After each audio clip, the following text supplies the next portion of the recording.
there are a lot of Armenian communities, many Armenian communities, many circles of Armenian people to be part of. And as with all people, there are people who are,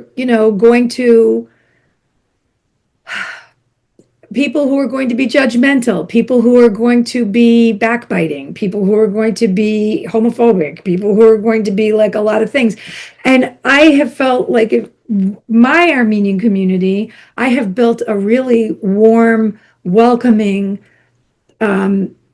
supportive community of writers, academics, organizers, activists, and I think this is what your podcast is about, right? Aren't there a lot of different ways to live your Armenian-ness? Yes.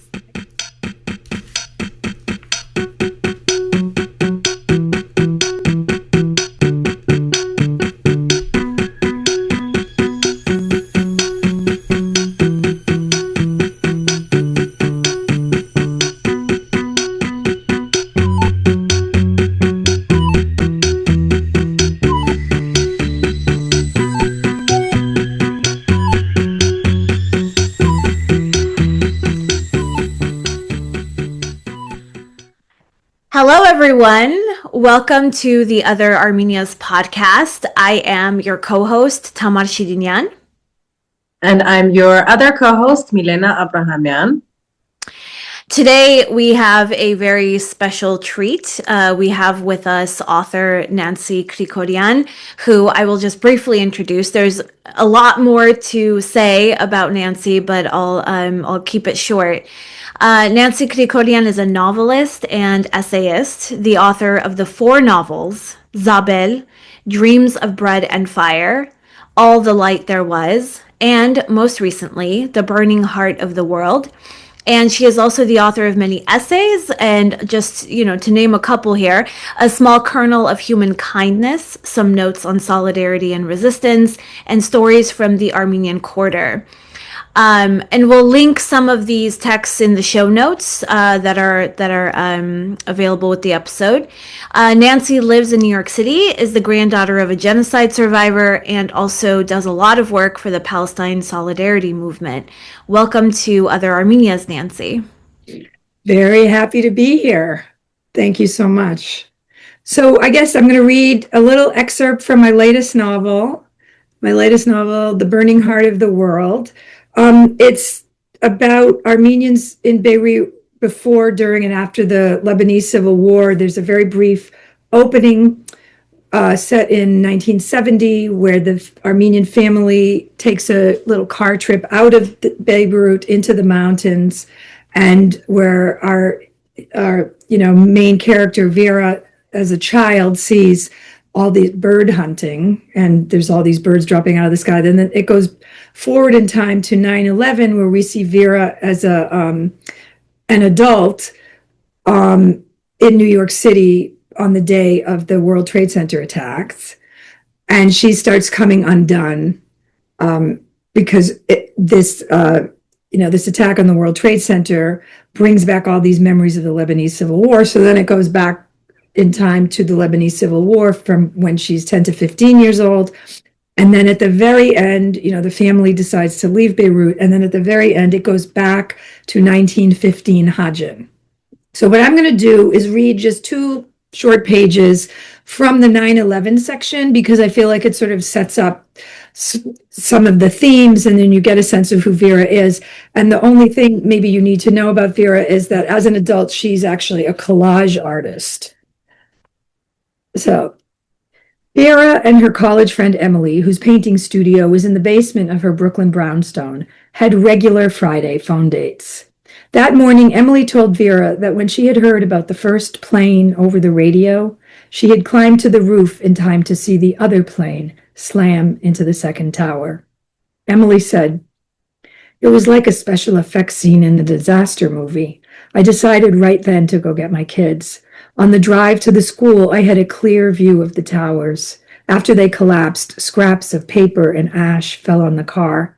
Then a finger landed on the windshield." Vera said, "A finger?" Emily said, "Yeah, a finger." On the way home, the wind was blowing south. There was so much smoke and dust, it was like driving through fog. Jeannie told me the dust is filled with toxins. You should have your house tested, especially the roof. Jesus, think about the computers, thousands of them, and all that jet fuel. I can't talk about this. I haven't been able to paint. I can't focus on anything for more than 10 minutes. Later, when the phone rang, it was Vera's cousin, Arda, who lived in New Jersey and worked in the financial district. Arda said in Armenian, "I just heard the worst story." Vera braced herself. Arda continued, "My friend's cousin was in the tower when the first plane hit. They all ran for the exits. The police ordered them back to their desks so they wouldn't block the stairwells for the firefighters."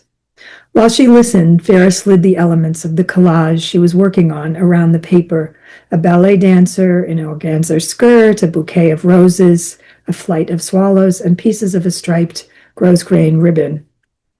She imagined setting a match to the whole thing. Arda went on, "They all went back to their desks, except my friend's cousin. She sneaked out. She was a few blocks away when the towers fell. Everyone else is gone." That night, after the kids were in bed, Vera and George sat at the dining room table paying bills. She wrote the checks, and he slid them into envelopes, then stamped and sealed them. While they were working, she recounted both stories she had heard that day. She was fixated on the image of the finger on the windshield, and she was haunted by the idea that people who did as they were told ended up dead. She said, "I'm afraid I would have gone back to my desk." "You would have run," George said. "I guarantee you would have run." Vera wished she could be so sure.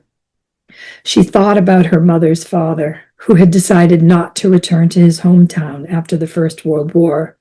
The Armenians who had survived the deportations and returned to Hajin had held off the Turks for several months in 1920.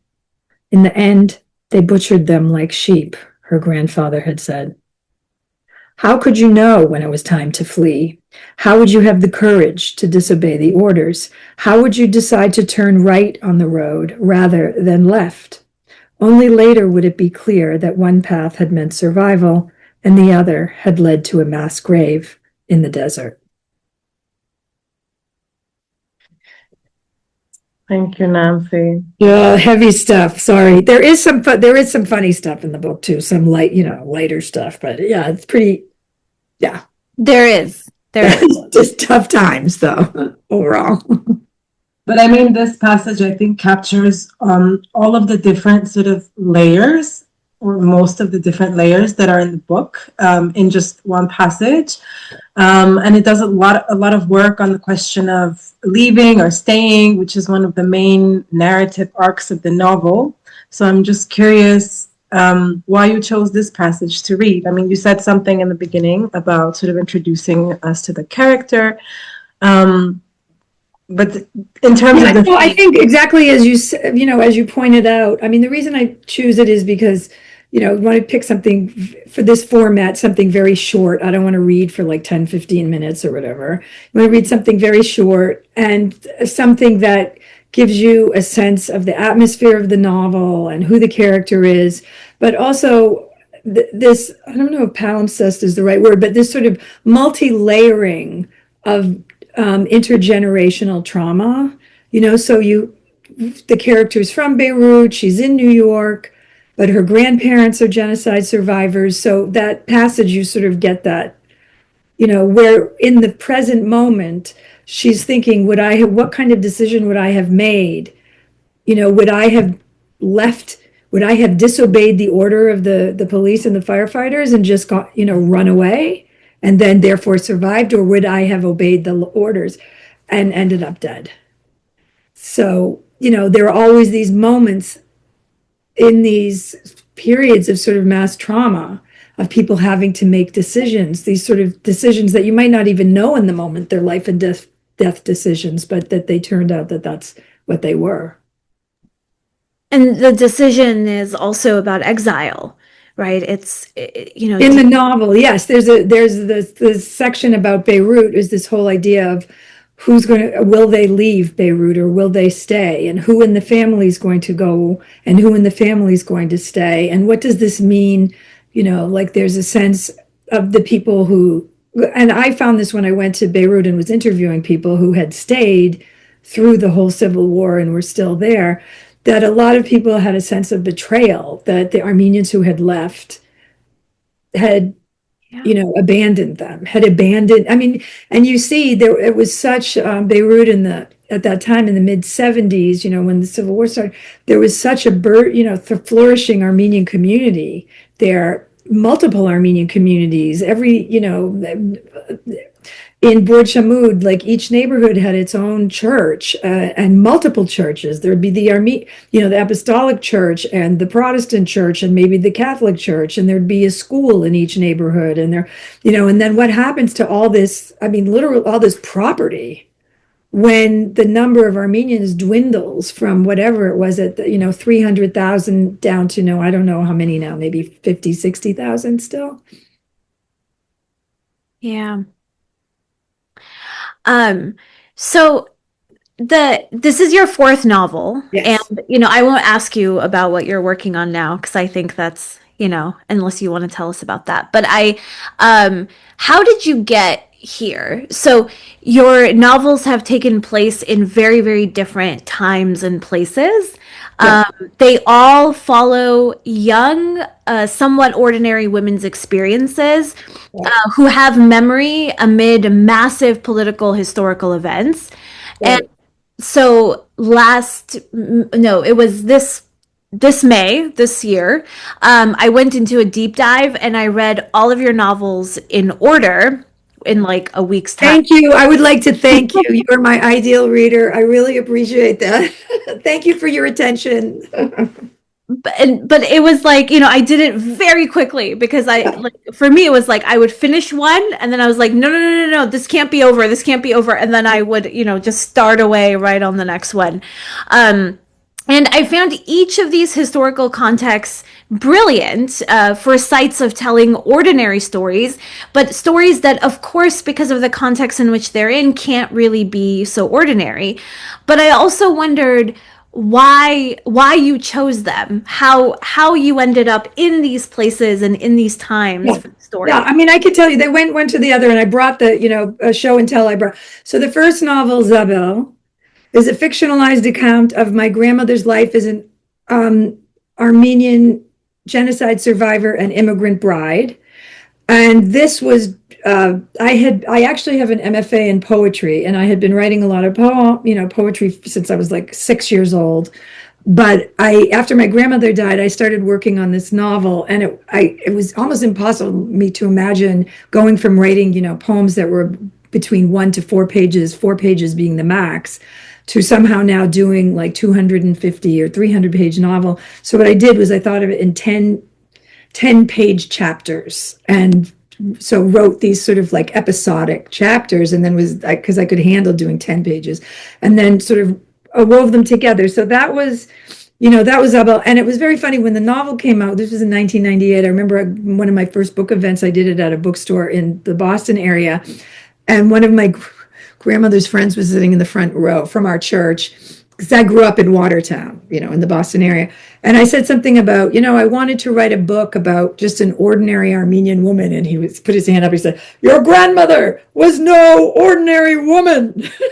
I was like, and it was, but what I mean, she wasn't like, the first, I don't know, the first woman airline pilot in the state of Massachusetts or something. She was like an Armenian mother, wife, grandmother, member of her community, but she wasn't, I thought she was extraordinary. And part of the book was about, in the beginning, after she dies, in the opening, one of her sons is going to write the eulogy, and he's like, "What was special about Ma?" And they couldn't think of anything, which was something I actually heard happen with my father and his siblings. And I thought, this book is explaining to you her life and what was special about her. So anyways, I did that.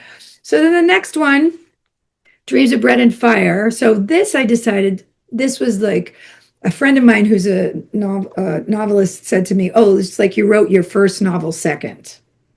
Because this one was now someone of my generation, incorporating bits of my experience, although, there's a lot of, all of them, they're based slightly in reality, and family history or history, but then I extrapolate and do composite characters and make things up and whatever.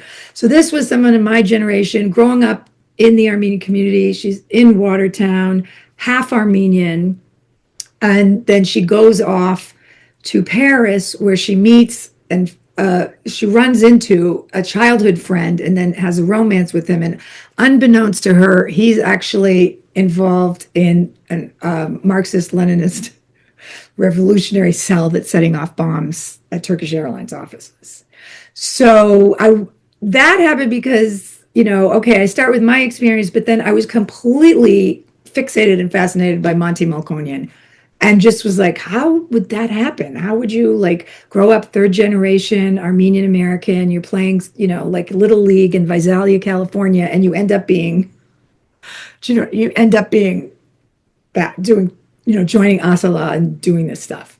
So that was that. And so while I was researching that, I watched, I read a ton of books about non-state actors who use political violence.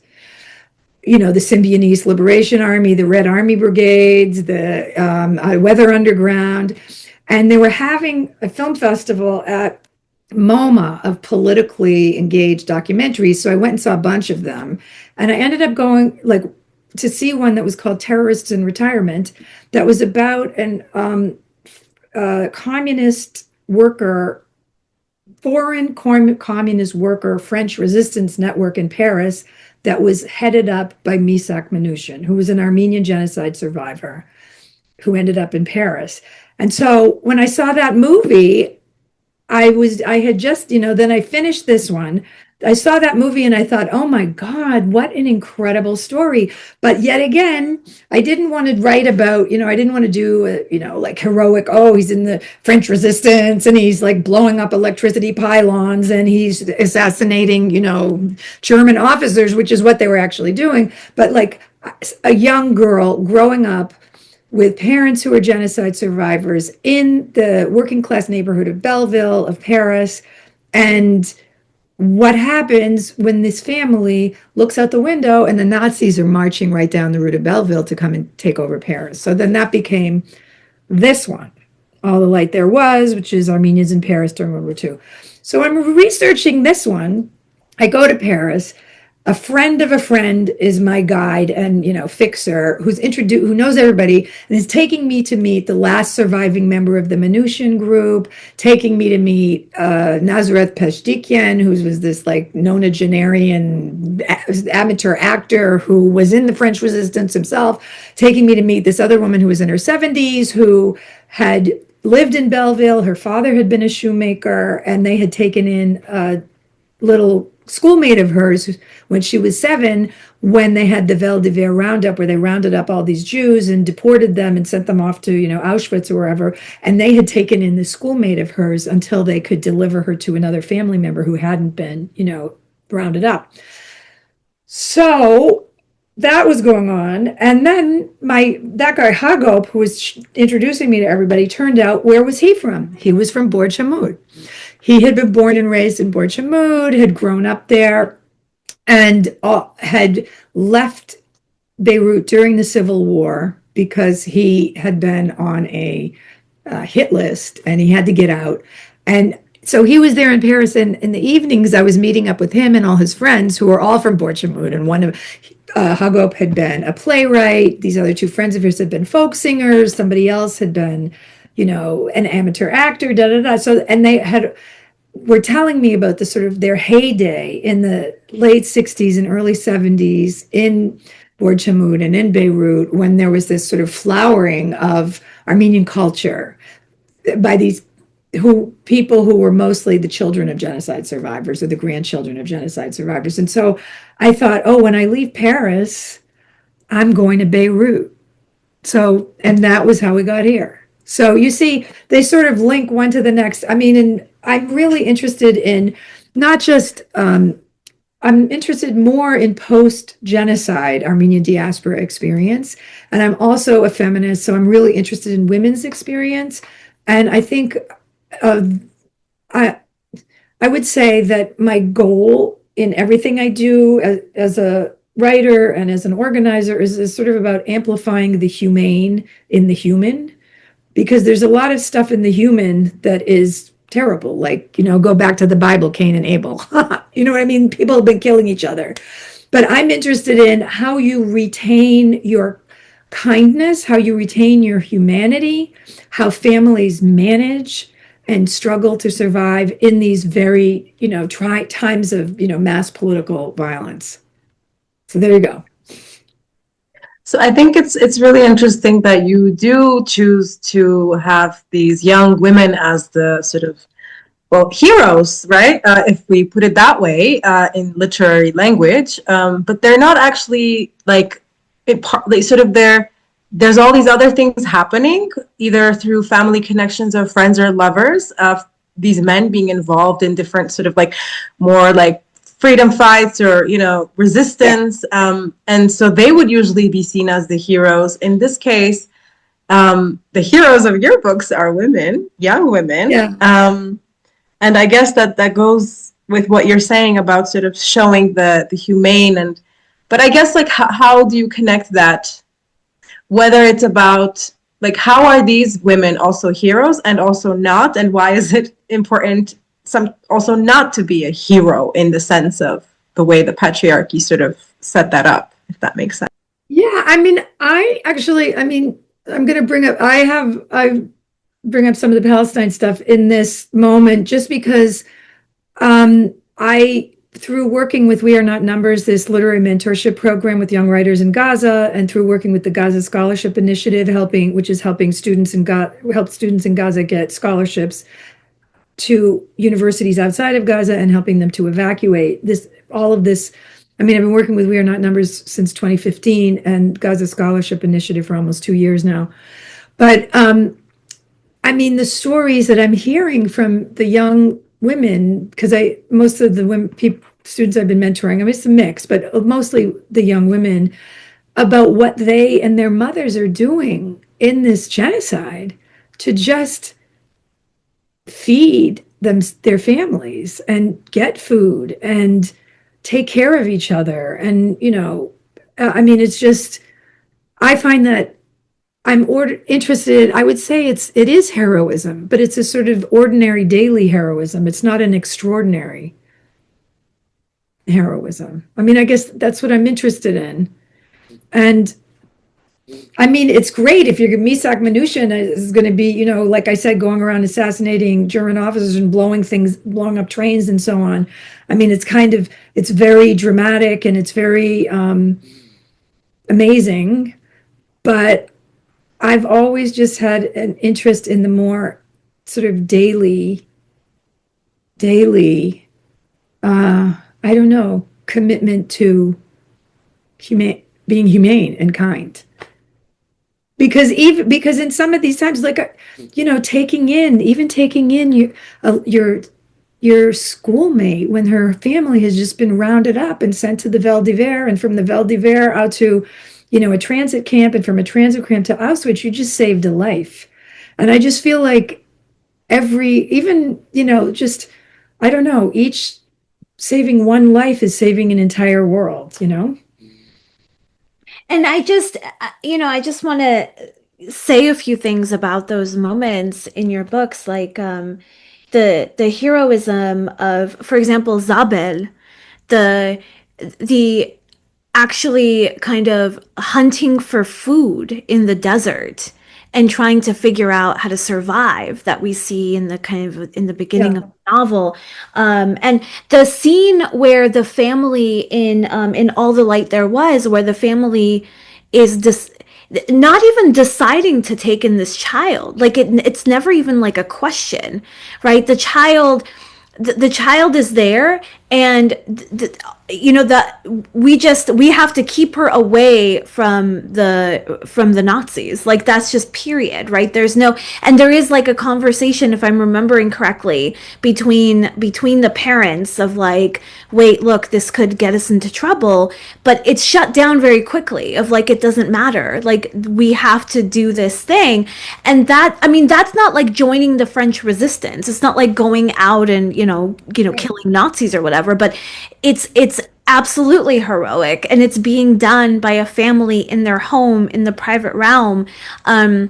That I find, really, really incredible. So I like that idea of seeing these everyday acts that happen in the private and that happen in intimate life as very much a part of what it takes to resist death and to resist genocide, to resist occupation, right? And we're seeing that throughout your novels, but also very much applies to what's happening today.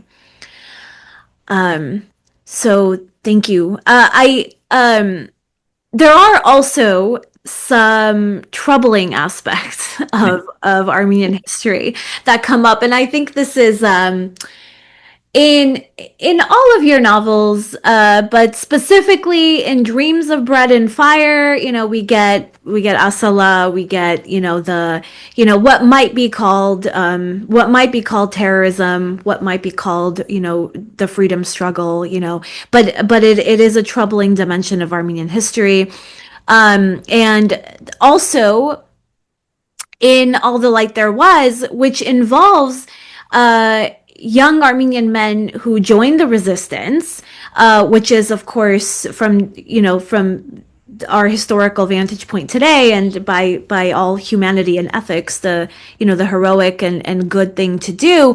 But it also involves a young Soviet Armenian man who joined the German forces, Right. and was one of the soldiers who was brought over from the Soviet army, who was held a prisoner, and into the German forces that were occupying France.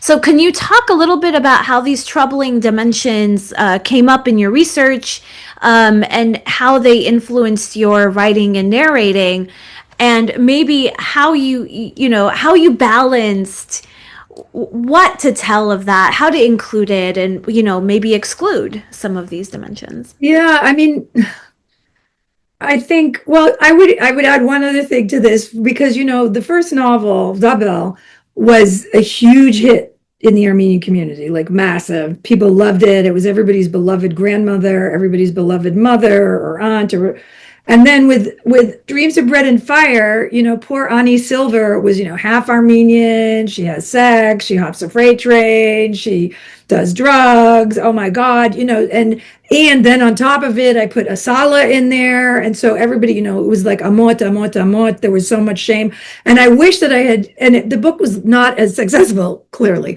And I wish I had called it like The Bad Armenian Girl or something, because I think it would have sold more copies. But in terms, and people did say to me, why are you putting Asala in there? That's like airing dirty laundry. The Turks are going to use this, da, da, da, da, da. And I just said, because these people actually existed. This is something that this is like an aspect of Armenian experience that actually existed. And I know people who were involved. And I'm interested in that. And it's like, I think there's the question of, thinking about, is writing, is fiction, is literature, is it a propaganda tool, or is it? And my answer to that is no. I'm not interested in it as a propaganda tool. I'm actually interested in sort of showing the array of Armenian experiences, and not everybody's always doing good things, but even when you get to All the Light There Was, with that character who was in the Soviet army, captured by the Germans, put in a POW camp. A lot of the characters of that character in particular was based on someone that I actually met in Paris and interviewed. And he said to me, we were in this POW camp. They were hardly feeding us. I calculated the number of calories that we were getting a day and how long a body could survive on that. So that when Armenian general came to the camp, called together the Armenian POWs and said, we don't know how this war is going to end. We're going to need you in Armenia when it's over. Here, put on this German uniform. He made a calculation and thought, if I stay here, I'm going to die. If I put on this German uniform, I will probably survive. So he did it. And, so I was interested in that. And does that mean that he's a bad person? Does that mean he's evil? Does that, should he? So, and when I met the guy who in Paris, and he was like a lovely person, and then he explained the whole, his whole trajectory, and then they sent them to work on the wall, building the wall along the Atlantic coast that was supposed to prevent the Allied invasion. But of course, the Allies invaded at a different spot. And so as the Allies invaded, the Germans put them all on trains. And as they were on a train, they were trying to send them to Germany to work in the arms factories. But as the train was crossing the border, the Allies bombed the train. He survived, jumped out of the train with some other people. They ran into the woods. They found the French resistance fighters. They said, "Can we join you?" They said, "Oh, we have to put you in another camp." So they put him in a camp. They got word from Stalin that they should keep them in the camp, and then at the end, send them back to the Soviet Union. And you can imagine, well, so our hero, the guy that I was interviewing said he saw an opportunity and he escaped from the second POW camp. And the friends who had stayed behind ended up getting sent back to the Soviet Union and ended up in Siberia in work camps. So anyways, that was his whole, but you can see, I'm telling you this whole long story, only about a tenth of that got into the novel. And that's always a choice. Like, and even with this one, I talked to so many people, and there was a lot of different stuff. There was some sketchy stuff, and I'm not going to even say it, but there was some sketchy stuff involving some of the Armenians in Beirut during the Civil War. But I didn't end up putting that in because it didn't, I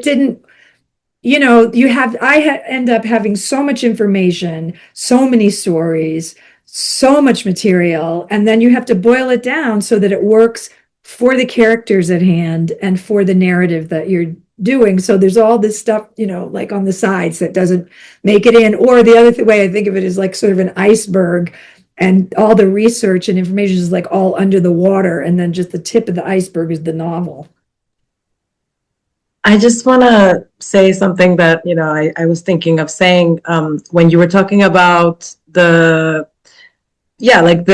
when you were doing the research in Beirut and the Armenians who stayed, how this feeling of like the Armenians who left betrayed us there also, and also in all of these different sort of stories, there's, in my mind, I keep saying to myself, like, it's so troubling to me to get so caught up in these like different things where it could be so easy to blame each other, which I think is so common among our people, and then to sort of lose sight of the like larger environment and sort of the conditions that are creating this these contradictions and this painful sort of realities that we have to constantly negotiate. And I'm actually wondering, this is a question we didn't, we go by sort of what comes also. And I do want to ask you, how do you think thinking in this way, or your sort of the stories that you tell, because you're a storyteller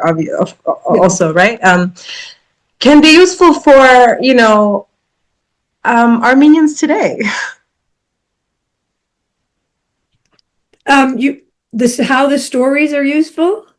Yeah, like, no, but like think, because what you're doing is you're showing the contradictions, you're showing the difficulties, you're showing the sort of, these things like that we're all that have been negotiated by Armenians in post-genocidal, right, like times, which we continue to be in a way, right?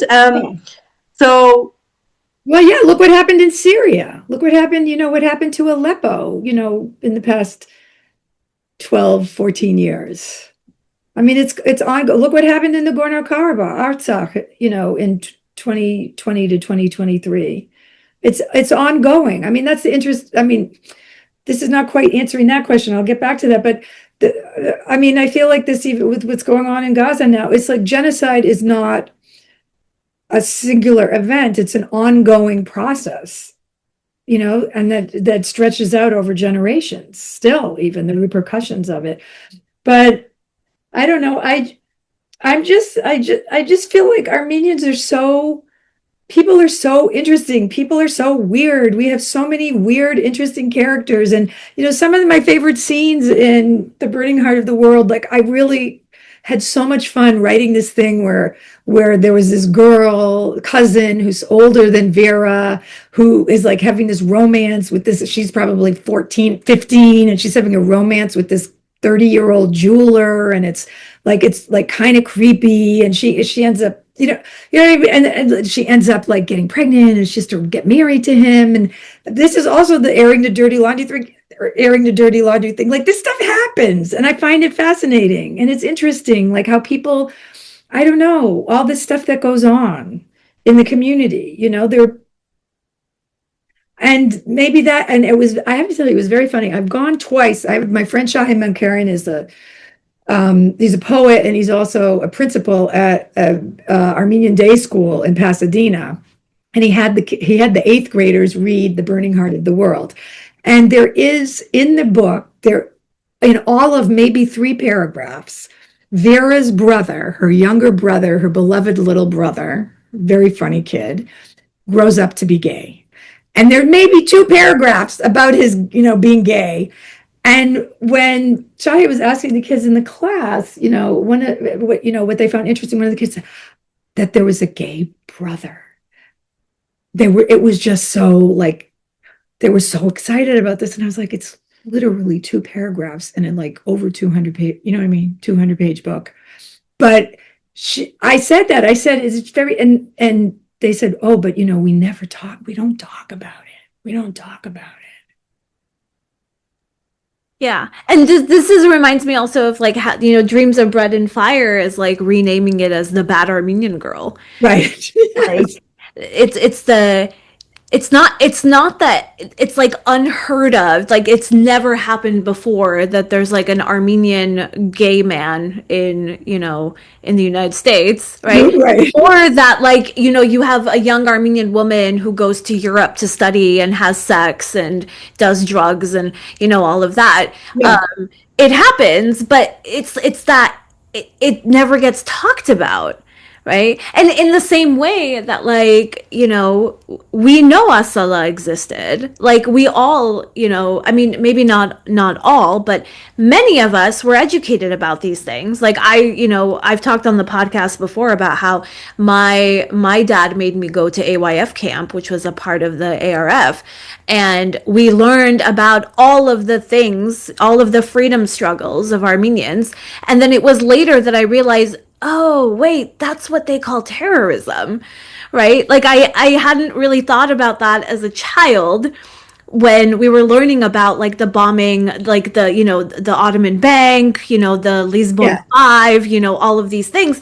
And it was later that I was like, oh, this is what Americans call terrorism, right? And I'm not. I mean, that's why I'm very precise in my language. Right? I talk Marxist, Leninist, revolutionary, or non-state actors who use political violence. And terrorism has a specific definition, but there are a lot of other words, other ways you could describe what people are doing. It's not like promoting it. It's just like being more precise about what's going on.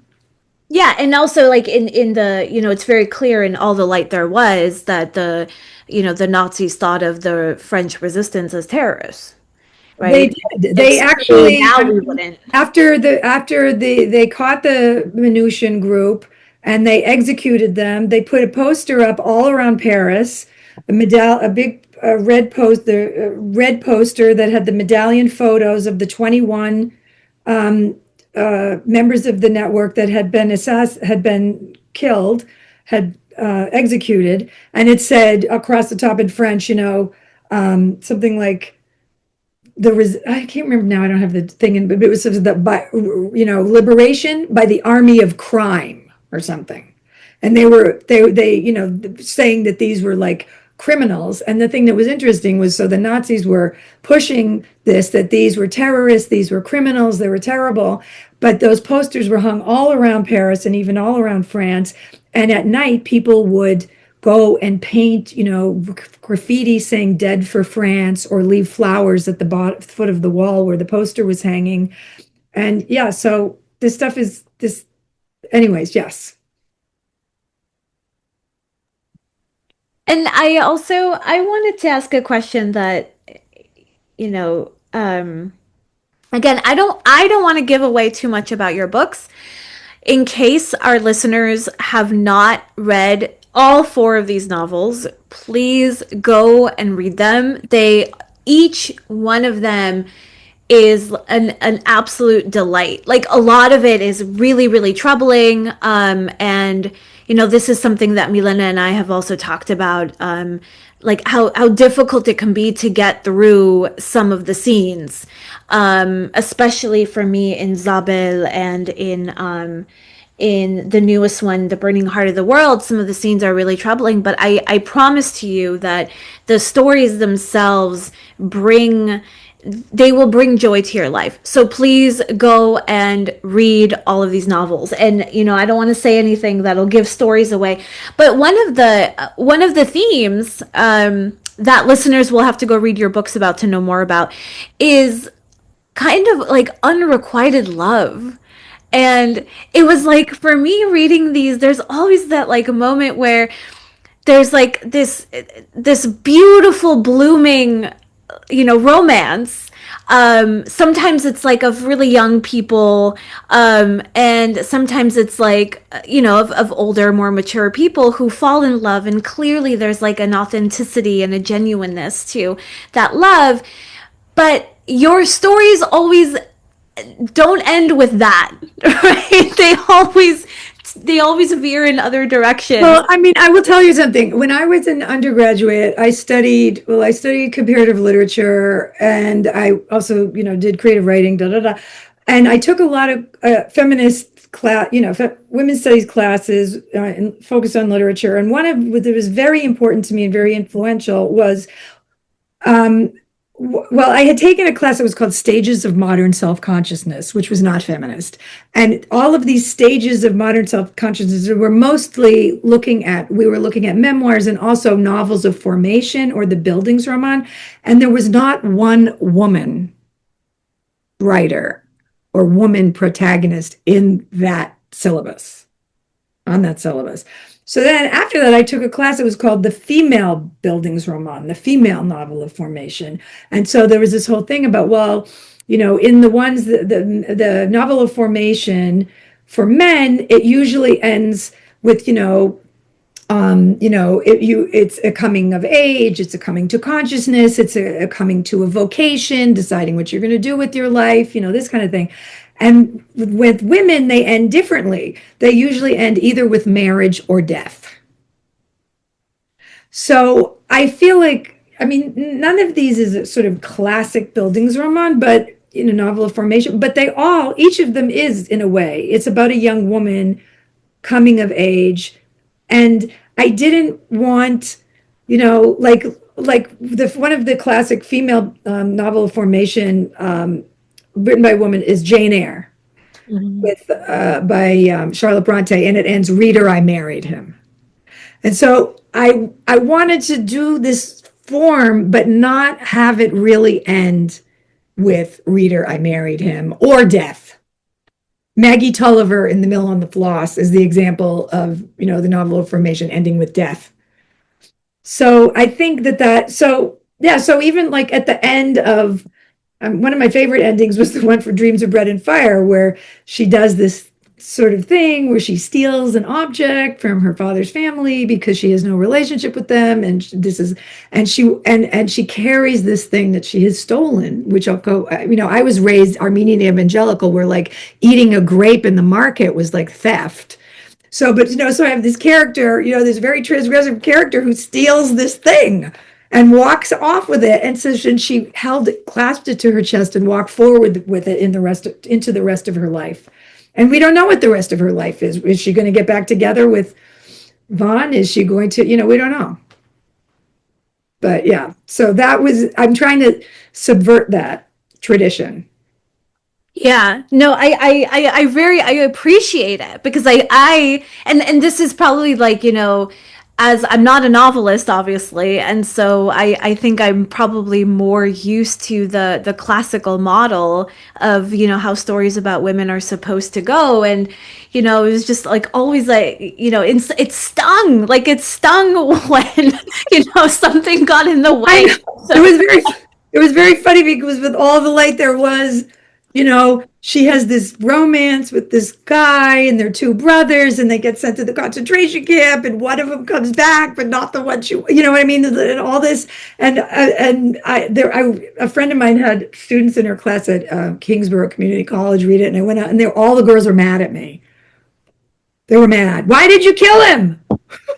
I have to say though, for me in Dreams Yeah. of Blood and Fire, Yeah. that like I was really, really hoping for her and Vaughn to run off and become revolutionaries together. Like I was like, oh my God, this is gonna happen. And then, you know, something else happens. But and I think that's probably also, you know, I have that same kind of fascination with like the Montem Melkonian character and like how someone can become that figure, you know, Yeah. out of their own context. And this is a very, very kind of normal suburban, you know, neighborhood, and these two. Well, I mean, she also says, I love that moment when she's talking to her psychoanalyst or therapist or whatever, and she says, you know, what happened to, you know, our Severe Shiragian, you know, the Project Nemesis guys, and one of them ends up becoming you know, assassinates you know, one of the architects of the Armenian genocide, and then ends up becoming a, you know, dry cleaner in New Jersey. Yeah. So, So it goes the other way too. yeah, it goes the other. Yeah. But yeah.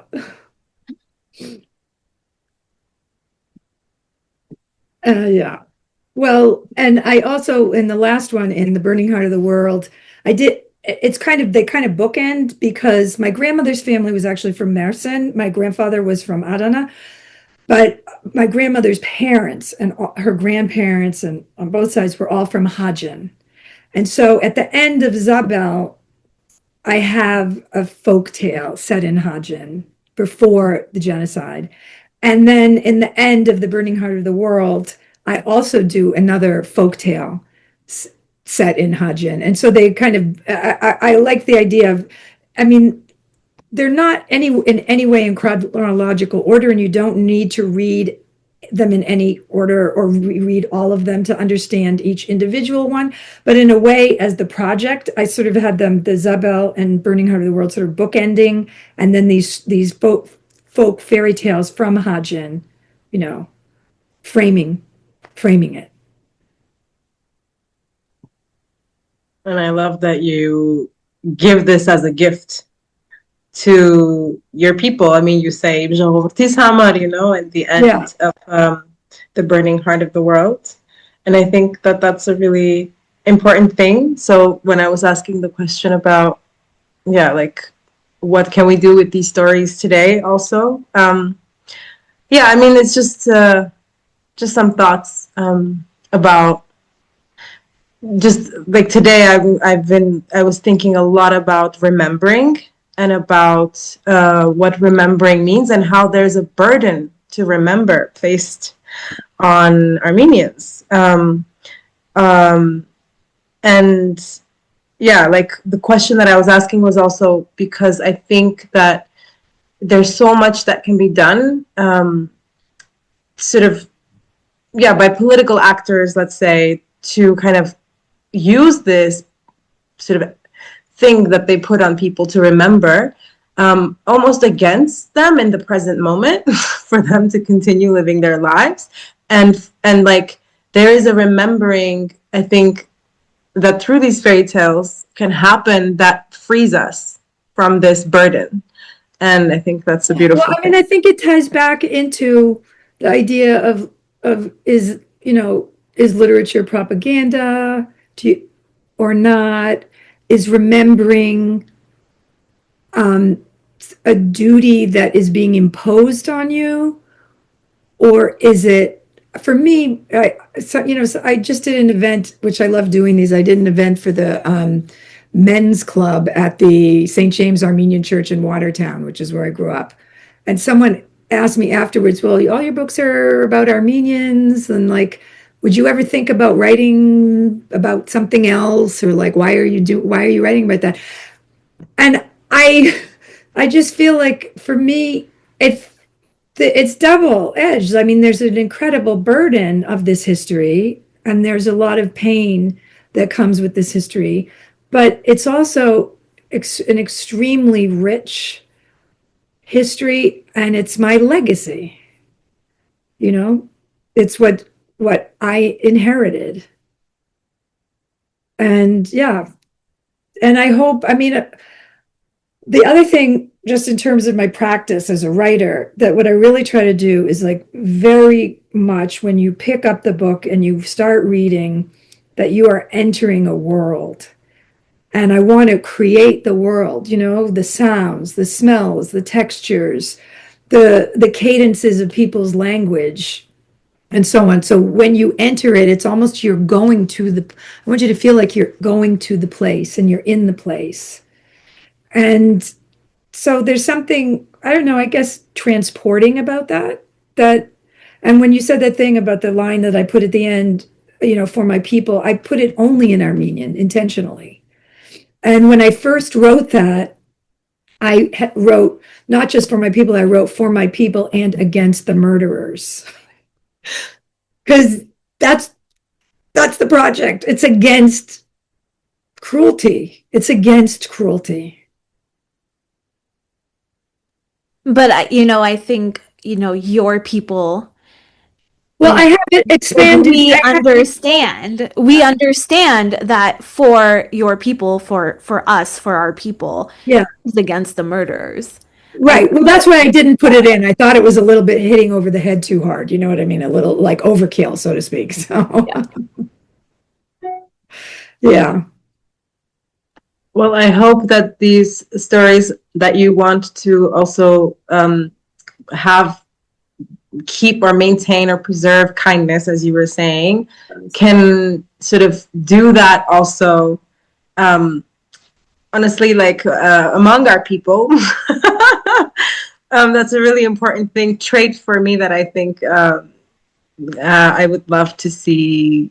Yeah, but you know what you have to do? This is the thing, because there are a lot of Armenian communities, many Armenian communities, many circles of Armenian people to be part of.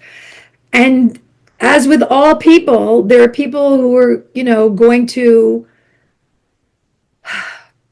people who are going to be judgmental, people who are going to be backbiting, people who are going to be homophobic, people who are going to be like a lot of things. And I have felt like if my Armenian community, I have built a really warm, welcoming, supportive community of writers, academics, organizers, activists, and I mean, I think this is what your podcast is about, right? Aren't there a lot of different ways to live your Armenianness? Yes. And you're not going to have control over the people who are doing stuff that does not go along with your ethics, you know? So you just have to build your own communities and your own structures within this community. And I think part of that, and we wanted to ask you briefly about your Palestine solidarity organizing. Yes. Because I think that is part of that that building an Armenian community, or building a community that has the kindness, that has these values, and that is not necessarily beholden to memories that keep us constrained and restricted toward only those things that we should care about. Right. Well, I mean, it's back to I keep harping on this, but because maybe it's because over the decades I've felt the idea of like your literary output, your work, like whatever you do should have a propaganda purpose, right? And there is a specific, and so there's one, the Armenian, the whatever, Haitad, the Armenian cause, the Armenian struggle, and the one thing is genocide recognition and da da da. But what if some like crazy right wing is Islamophobic, Christian organization here in the US is all down with you on genocide recognition, but is like going around, doing all this other terrible stuff to other people. You're going to ally yourself with those people? Not to my mind. So and I'm sure this is your project too. It's like you cannot restrict yourself to single issue politics. You have to have a broader sense of what your politics are, what your responsibilities are. And I think I work with a lot with people who are in Jewish Voice for Peace, and you can take that slogan, never again, and it can either be never again for us, so we'll kill anybody that we think might possibly pose a threat to us, or never again for anyone. What happened to us should never happen to anyone. And so I feel very, I as a kid and for a long time felt very identified with the Jewish experience during the Holocaust. And you can still feel that identification, but then you can also feel an identification with the decades, 100-year ethnic cleansing, sociocide, and now full-on genocide in Gaza, that has been going on for the Palestinian people. And you can hold both of those. It's not an either or. You can hold both of those things. You can hold three things. You can hold four things at the same time. And that's, I don't know. So that's, as an organizer, that's what I feel. And you can look at what's happening in Gaza and see that what's happening there, what's being allowed to happen, is going to be replayed in places all around the globe and in this country. Even now, what's happening with these ICE raids and stuff, it's this dehumanization and othering of people so that they can be subjected to the worst, and where, well, anyway, so yes, that's my answer. And as you write in The Burning Heart of the World, there's a line in there that is absolutely captivating, that it is possible to cry for the whole world. And I think that that's the sentiment that that echoes everything that you just said.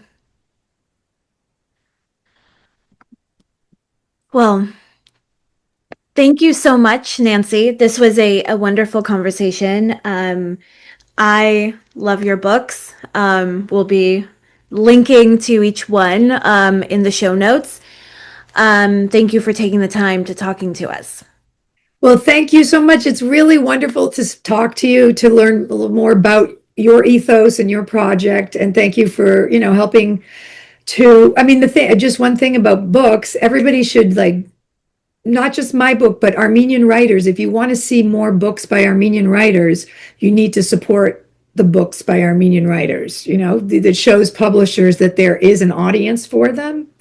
And even if you can't afford to purchase them yourself, go to your local library and request that the library buy them so that they're available to everybody in the public library. But thank you so much. It's been a real pleasure. Take care. Okay, bye. Thank you.